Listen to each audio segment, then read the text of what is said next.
Most people think the White House is just about meetings, speeches, and press briefings. But I'll tell you something not many folks know.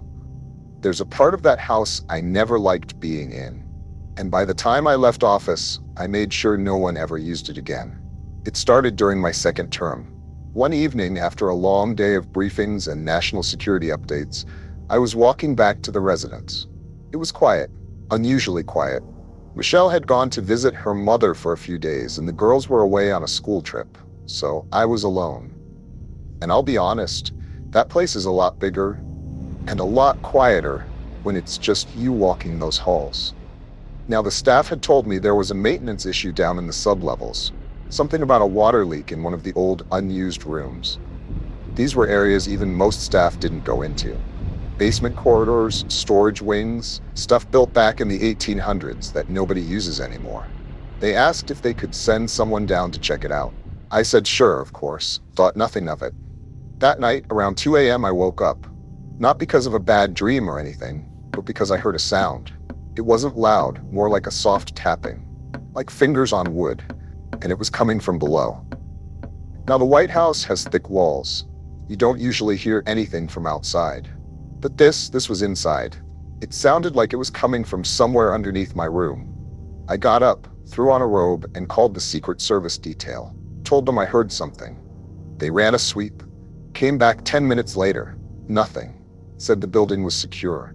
No movement detected anywhere it shouldn't be. I believed them. But the sound kept coming back. Not every night, but enough nights that I couldn't ignore it anymore. Eventually, I decided to go see the room for myself. One of the older staffers, a man named Carl, had been working there for decades. I asked him about the sublevels, and he hesitated. He said, "Sir, there's one room I wouldn't go poking around in. It's older than the rest. They call it Room D." I said, "Why's that?" He just looked at me and said, "Things don't stay quiet down there." Still, I asked the agents to take me down. We moved through 2 locked doors, then another steel gate with a chain on it. This area hadn't been touched in years. Dust thick on the floor, paint peeling off the walls. The air was heavy, like the kind of air you feel in a sealed attic. And then I saw it. A wooden door, older than anything around it. No label, no plaque. Just D carved into the wood with a knife. I asked them to open it. They hesitated, but eventually, one of the younger agents pulled the bolt and cracked it open. It was pitch black inside. But the smell hit me first, like old rot and something else I couldn't place. The lights didn't work, so I used the flashlight on my phone. The room was empty at first, just old chairs, an abandoned desk, and cracked walls. But on the far side, scratched deep into the wall, was a name. It looked burned into the stone. The name was mine. I froze. My name, Barack H. Obama. Scratched with something sharp.